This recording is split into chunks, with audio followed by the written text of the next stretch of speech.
I was a-setting in that field over there. Must have been, must have been about 9:30, 9:35 at the latest, when all of a sudden I seen it, though.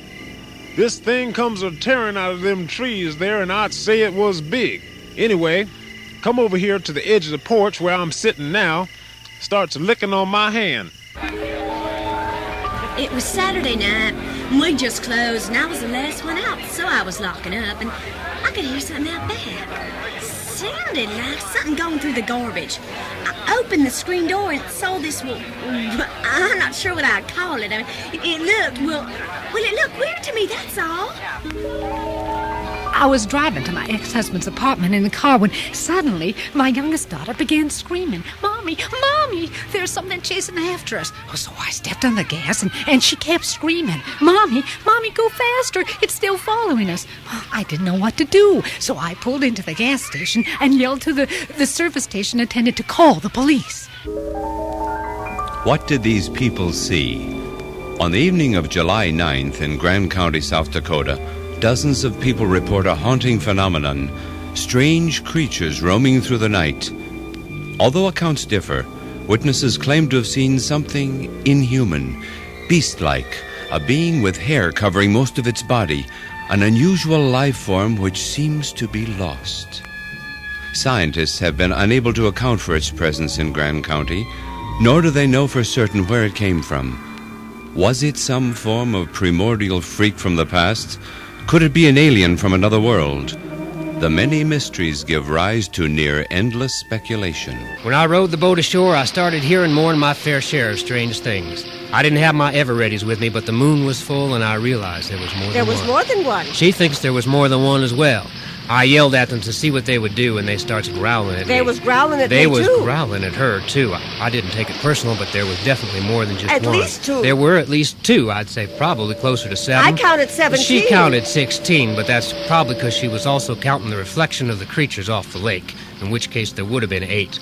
There were probably 8 of them. Nora Perkins, a cook at the Grand Valley Bar and Grill, agrees there was more than one. About 20 minutes after I was vamped on by the first one, I decided then and there to take some righteous precautions. Seizing on the right to defend myself, I called Sister Alice, and she brought over some guns. We had an M1, an Uzi submachine gun, and an automatic pump shotgun. We knew if they came back, they'd be f***ing up the wrong damn motherfucking tree. They started coming. About 9 or 10 of them, I think. I didn't have time to think about it. I just fired on them. Sister did some f***ing righteous motherfucking firing. Jacked 5 or 6 rounds off, clickety-clack, spit my Uzi in no time at all, and ended my righteous act of survival by spraying the bushes with the M1. She dealt with it.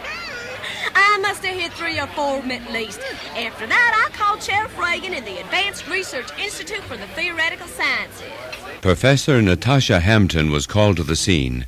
After hours of carefully inspecting the premises, she concluded that she was dealing with a baffling mystery. No trace of blood had been found. The only evidence we compiled at the bar and grill was this shoe. And if you notice on the toe, there is a rather large bite taken out of it, as though something was trying to rip it apart. The incisor was at least 2 inches in length and very sharp. Obviously, this is not a human bite. More likely, a bite such as this would have been made by a beast whose primary means of survival are these terrible, nasty teeth. The question, and it is a horrible question to ask, what's to stop these creatures from tearing into human beings? My brother Billy says they're hounds from the grave. Well, I didn't believe him at first, but a couple of weeks later we found this rabbit here. As you can see, something tore into it, not only with the intention of killing it, but probably to eat it as well, raw. Hounds from the grave? I'd say they're probably hounds from hell. Hounds from hell? Dr. Alice Perkins, philologist and chief historian of Grand County State College, believes they were. I checked into the Grand County records in the event that some kind of curse had been laid on one of our residents. And surprisingly enough, there was a family by the name of Baskerville. I traced the ancestry back to Europe and found a direct line to the Baskerville family. This was very exciting because for a number of years, members of the Baskerville family have been found dead in the swamps near Grand City. We thought they'd been rubbed out, as it were, and it's a relief to find that they've actually been killed off by a curse. But members of the Baskerlini family are not the only ones who disappear each year. Members of other families are reported missing as well. Many residents believe they were carried off by the Sasquatch creature, otherwise known as Bigfoot. Most people take for granted that big feet exist. As a matter of fact, there's a family of them living over there in Grand Valley. Now, if you don't believe me, you can go ask Beth Summers. She knows. She used to spend Thanksgiving with them. Oh, yes, absolutely. Every Thanksgiving, I would bring a turkey or a goose. Excuse me, do you have a cigarette? Oh, thank you. And I'd drive over to Grand Valley, where they had a very nice home, a split-level ranch house, very immaculate. Mary is an excellent housekeeper, and usually Big John, the leader of the Sasquatch, would greet me outside. He'd be waving his big paw. In fact, that's what I used to call him, Pa. In fact, they all like to be called Pa. They prefer to be called Pa over Bigfoot, because they feel big hands are a sign of a big heart, and they all have very big hearts. Well, actually, all of them is big. Everything. Every part of them. The women Bigfoot have large eyes and breasts. The male Bigfoot have big, things. And don't be calling them monsters either, because they don't like that. They're already pretty mad about some cousins of theirs who live in the Himalayas. They call them abominable over there. It's sad because they don't feel they're abominable at all. They think of themselves as being very nice. Although some scientists believe the creatures are the lost pets of the Sasquatch, most believe that such an explanation is preposterous. The Grand County mystery cannot be solved by this big paw theory. The Sasquatch simply do not keep pets. As a society, they feel that they are more than pet-like themselves. They stroke one another whenever and wherever the need arises. Also, Sasquatch are very conscious about their freedom. They don't even wear shoes, for God's sakes. But if the creatures are not lost pets, nor hounds from hell, what are they? Every night just about I'd hear those turkeys messing around in the garbage. That's when it hit me. They might be some dogs. Some stupid dogs. They did seem to me on occasion to be sort of like dogs. I never thought about it before, but they was probably dogs. Come to think of it, they look like dogs. All kinds of dogs. All kinds of dogs. Spaniels, poodles, Pekingese. Labrador retrievers. I didn't see no Labrador retrievers. Chow dogs. I saw an ugly chow She dog saw an one ugly time. chow dog. In fact, they was all pretty damned ugly. It is now believed that the creatures of Grand County are in fact dogs. But the question still remains, where did they come from? To answer this, we need to examine the newspapers of the London Times of July 21st, 1906. At the Royal Academy of London Dog Show, a curious tragedy takes place. In the middle of the award ceremony, Mrs. Alvin Doffler, owner of a winning Airedale, realizes her pet Alfo is missing. Alfo! There is a concerted effort to find the dog. Alfo! Hours later, Mrs. Doffler returns home without the precious pet. Perhaps the most remarkable thing about the Alfo incident is when you match this Matthew Brady photo of Alfo before he disappeared with this Polaroid snapshot taken by the fisherman on July 9th. Both of these dogs are distinctively Airedale. They both have the solid look of a champion. But more importantly, if you examine the memoirs of Madame Doffler, you see that she mentions repeatedly that Alfo barked in a lonesome, sustained, and haunting haul. The first thing I remember, the hound barked in a lonesome way as though it was crying. It was a sustained kind of thing. It was very sustained. Haunting is what I call it. Yep, I guess you might say it were a lonesome, sustained, and haunting howl. There can be little doubt that Alfo and the leader of the Grand County creatures are one in the same being. But what of the others? Each year, the SPCA reports thousands of dogs seemingly disappear. Like Amelia Earhart, Judge Crater, and Jimmy Hoffa, their whereabouts remain a mystery. Photographs collected over a 70-year period are housed here at the SPCA National Headquarters in Washington, D.C. A number of these photographs match up with the snapshots taken of the dogs in Grand County. Here we have a poodle, a French poodle. Well, I'm not sure it's from France or not, but it's definitely a poodle. This particular poodle was reported missing by Mrs. Herbert Lewis back in August of 1933, and it's almost identical to this poodle here. You notice the little ball at the end of the tail and, well, Wait a minute. I see. This is my poodle. I took that a couple of weeks ago. So, here we go. This is the one. The picture of the poodle monster taken by one of our country residents. The similarities between this photograph of Mrs. Lewis's poodle and this poodle monster here are... Well, the similarities are... Is this the right one? Well, anyway, look at these pictures of these two Beagle Basset hounds. Notice that they both have long, droopy ears. It's obvious that these lost pets are the same things haunting Grand County. But how is this possible? A dog's lifespan is estimated to be less than 20 years. The only logical conclusion is they somehow transported themselves via a time machine, or they have the capacity to cryogenically freeze themselves. Are dogs capable of such advanced technology? To answer this question, we went to Harvard Institute of Astronomical Zoology and spoke with Dr. Janet Glasser, a leading expert in the field. The putative idiosyncrasy one greets upon embarking upon the highly unfactuous, somewhat sadly dissipating conundrum we call canine familiaris is that none of it seems to make any sense.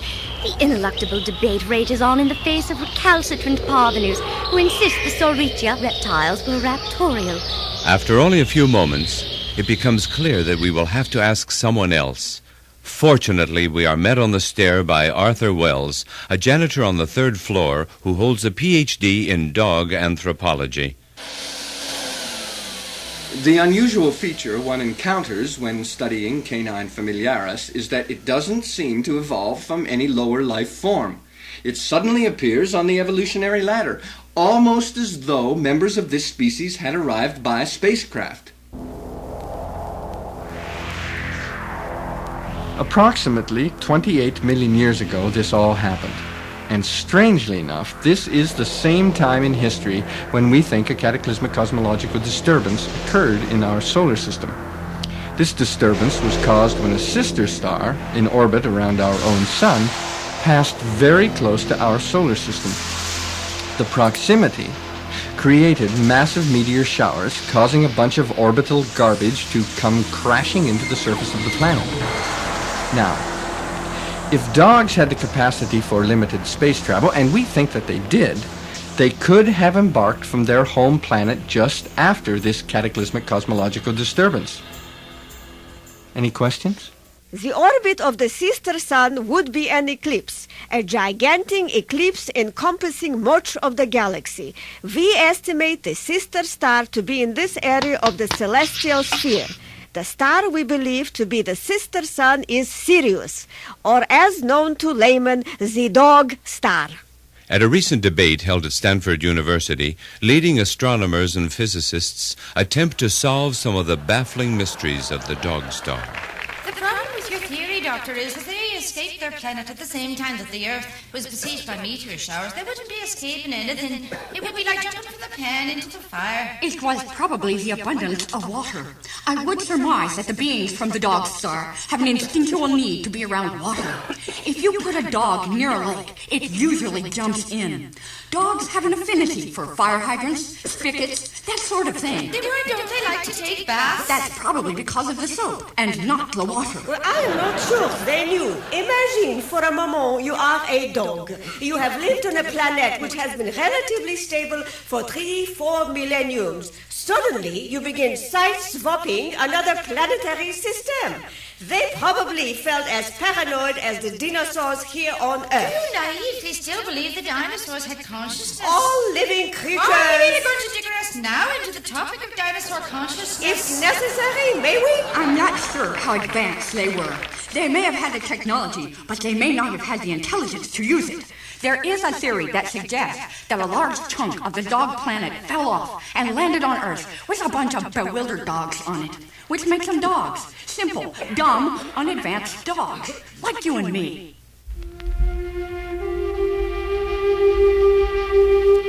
Were dogs carried to Earth 28 million years ago? If so, how did they come? And perhaps more importantly, why? We don't know why. We're not sure how. All we know is that dog bones have been discovered which predate the Mesozoic period. Huge dog bones. At that time, dogs may have been as tall as a 3-story building, but regardless of their size or their technology, we know dogs are at least 28 million years old. Now, when you compare that to the 3,000 or 4,000 years of humankind, consider the technology. It's mind-boggling. Dogs would have been seen by the Egyptians as nothing less than gods. How smart is your dog? Certainly many pets do not seem any more transcendent than we are. Often we have difficulty teaching them to do the simplest tasks, like retrieving the newspaper, sitting up on all fours, playing dead, activities which don't seem to be very complex. But consider the difficulties of understanding our primitive language. A simple command like, "Come here, Spot! Come here, boy!" might sound like this to your dog. The simple act of requesting you to heel might take centuries to decipher. At the Princeton Dog Obedience School in Princeton, New Jersey, Dr. Gregory Hines claims that dogs are capable of talking and driving cars. Come on, boy. Jump in. Good boy. As you can see, I've rigged up some special equipment here, which makes it possible for Fred here to drive this Pontiac station wagon. Here, Fred. Put on your sunglasses. He's about as good as your average 16-year-old. Go ahead. Start her up. Not too much gas, Fred. Let it idle down before you let out the clutch. Don't pull out too quickly. Slow down. Whoa, boy. Whoa, boy. He's slowly getting the hang of it. I guess he's heading for the freeway. Okay, what I've done here, I've used some basic Pavlovian techniques to get Fred to speak. Fred, I want you to run your paw over the sandpaper and tell me how it feels. Good. Now, Fred, tell the nice man how your calculus exam went. Remember, we studied very hard. How was the test? He says it was very hard. Dr. Carl Sagan, astronomer and renowned know-it-all, comments on the research of Dr. Hines.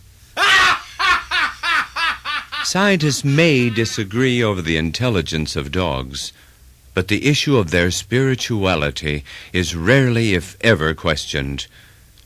We need only to look into the soulful eyes of our canine friends to understand their relative oneness with the universe. One can only wonder how they have acquired this mysteriously endearing quality. Many people believe that they could not have become what they are without extensive travel throughout the galaxy. Present theory now has it that dogs from another world may even now be visiting our planet. Here in Grand County alone, we get 50, 60 UFO sightings a week. One of our residents filed this report in 1973. I was driving along Highway 12. There appeared before me in the sky a small red light which grew to an enormous size. I could not move any part of my body, and I watched helplessly as the door of a large spacecraft opened. There were 8 or 9 of them at least, and they all had flashlights and capes on. They were also green, except for the leader. Excuse me, do you have a cigarette? Thanks. The leader was sort of purple-colored. His name was Jeff. He was very nice, but I was scared at first. They came up to my car door, and it seemed like they wanted me to roll down the window. I didn't want to, but there was something very compelling about them, so I rolled it down, and Jeff asked me if I knew where Cairo, Egypt was. He explained that he was lost, and could I help him? And I said I wasn't sure, and he said that was okay and asked if I had any beer. I happened to have a case of Coors in the trunk, so I got it out and we started drinking the beers, and one of them brought out some pot, and after a while they invited me to come into their ship. It was a very nice ship with psychedelic posters on the walls, and it had a really great stereo system. Their ears are so much more advanced than ours, you know. They wanted me to get in. I said to the purple one, there's no way you jive turkeys are gonna get me into that mother-f***ing spaceship. No way. I said, that you mother-f***ers dressed in your knobs and your pimp socks are not gonna play me for no jackanape. So I was forced to pull out my .45 and they backed off. I'm glad I had my piece. God knows what they would have done. Ooh-wee. Unfortunately, both of these eyewitnesses were discovered to be paranoid schizophrenics under hypnosis. But there is other evidence which suggests that aliens from another world may be trying to contact us. On August 12, 1980, during conversations between NASA and the Space Shuttle Challenger, communications are momentarily interrupted by an unexplainable phenomenon. That's good, Houston. Real good. Let's try the next one. Would you estimate full repair of satellite? Over. 5 minutes. You're beginning to drift. Challenger, we're picking up some interference. Do you copy? Roger, Houston. What the hell is that? Unknown. You didn't take your dog up there, did you, Challenger? Negative. These strange transmissions provide the first clues about extraterrestrial life in our solar system. The transmissions recorded by NASA provide startling new evidence to advance the theory that dogs from another world are trying to contact us. When we first received the transmissions, we did not know what to make of them. On the surface, it simply sounds like someone has taped the barking of a dog from a very great distance. But after a while, we decided to run it backwards. And it was then that we realized the message was not barking at all, but a rather highly sophisticated plea for help. Lost. March 15th. Brown's Red Labrador Retriever who answers to the name of Bingo. Reward offered. Please contact Jeff, Supreme Ruler of the Imperial Dog Empire. P.O. Box R16, H Cosmos Station 12. Thank you. The question you immediately find yourself asking is, what does all this mean?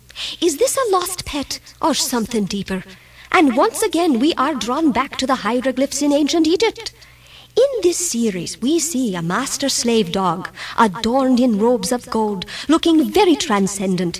He has raised his, we're not sure what it is. It looks something like a laser beam above the head of these other dogs here. We understand that this dog is ordering these more mundane dogs to haul the great stones up the pyramids. Why were the pyramids built in the first place? Well, we don't know. But we think they may have been busy work for millions of displaced slaves who had nothing better to do. What does all this have to do with the Jeff message? Well, two things. One, Jeff was a slave master who had lost one of his slaves. And two, the builders of the pyramids were dogs. I think we should consider it a priori that modern pets are descendants of Egyptian slaves. This should be ipso facto, or at the very least non-compos mentis. Our logicus rationalem should confirm our Weltanschauung. Where was I? Oh, yes, of course. It's obvious. The ancient dogs must have left their slaves here on Earth, and now they've come back to get them. For reasons of guilt, or perhaps unkept promises, or by the Augustinian tenant. Non est hic sol dominus noster, sed qui ilium fecit, which I've forgotten what it means, but basically they've been picked up en masse and returned to their native homeland in flagrante delicto, which means something different than I meant, but you get the general drift by virtue of our speculum humani salvitonis, domine est su padre, como esta su bibliotheca, sui generis. Amen. If dogs didn't build the pyramids, who did? And why? Although we cannot prove that a highly advanced race of dogs from outer space were responsible for the pyramids, we are left with few alternative explanations. Their majesty has inspired man for centuries, giving credence to the belief that dogs are among the most spiritual creatures in the universe. Why do they howl at the moon? I believe that all beings, no matter how advanced, long for a state of primitive innocence. They create icons to explain their simple origins and worship them ritualistically. For dogs, the moon represents their long-lost home planet, a distant planet which will not return to our solar system for 28 million years. No wonder the howl of dogs sounds so lonely. We believe the ancient dog ships which brought the dogs to the earth sounded something like this, because it always evokes a cry of passion, of longing, of the urge to go back home. Why would advanced creatures want it known that they were highly evolved? Obviously they wouldn't. They'd realize it would cause a lot of unnecessary panic. The logical thing to do would be to play stupid, which I think most dogs try to do. Somehow they've convinced us that they are incapable of providing for their needs, and in doing so, we don't expect them to do a stitch of work. They lie around all day, they sleep, they often seem so depressed. What are they doing? I believe dogs are actually colonizing Earth and are transcending to a state of utopian society. Philosophers delving into the vast questions of universal ethics, the nature of perception, spiritual enlightenment, all the neat stuff that we don't get a time to think about because we're so busy with the drudgery of daily survival. I support the theory that we are presently being visited by alien dogs who have traveled back millions of miles to rescue their lost brothers and sisters. The only problem now is sorting out who are these direct descendants from those who are half-bred terrestrial mutants. But will they know after all this time? It is a well-known fact that certain perversions exist within the dog community. Some of them copulate in public, defecate on sidewalks, table manners are known to be poor or entirely absent in some species. Often dogs will sniff under doorways, lick embarrassing parts of their bodies, and sometimes they stick their noses right on your private parts. But there is evidence of more extreme pathology. In North Butte, South Dakota, live a family of 4 who have been victimized for months by their sadistic Doberman pinschers. Don't forget to wash this one, honey. Mom, I have to go to the bathroom. Well, go on into the house and see if you can do it on the carpet. You and your family live out here? That's right. Myself and my husband and the 3 children live out here in the doghouse, and they live in the house. How did this turnaround happen? When we first got the dogs, they seemed just like every other set of German shepherds, but after a while, they began running us out of the house. It became self-evident that they were in charge. They didn't leave the food out again. Oh, darn. Well, I guess we'll just have to go hungry again. Sometimes they forget to leave out the food. It's particularly difficult when they go on vacation. Yes, that's a very depressing time for us. Well, how do they communicate with you? I'll go over and see what's in the garbage. Well, at first they sort of growled, and later they began barking. Most of the time, they simply bark. Mom, where's my blanket? They took it to have it washed. Washed? How could they take my blanket? Stop whining. You'll get it back. Well, they had us chained up for a while, but my husband became vicious, so now they let us roam around pretty much as we please. As long as we don't jump over the fence. We do not know for certain how many dogs among us are aliens. Their actual danger to man may be centuries away, or only a few years. Who among us has not looked into the heavens and wondered? I wonder if there's life out there. Why don't they contact us? What would they be like? Would they be friendly? Did I pick up my shirts from the cleaners? We may never know the answers to these questions. What we do know is that dogs, including the dogs of Grand County, are highly unpredictable. They chew things. They on the carpet. They go through the garbage. They steal. They steal, too. And they don't have no remorse about it. They bark at things in the night. They're loving and affectionate creatures, and we should do everything we can to help them back to their home. Are the dogs of Grand County advanced creatures from another world? We will probably never fully understand. We may be unable even to form the right questions. For now, we can only speculate through conjecture and theory. The next time we lose a pet, a canine friend who seems to simply wander off, we need not necessarily mourn. They may have gone to a far, far better place, having accomplished far greater things than are dreamt of in our philosophies.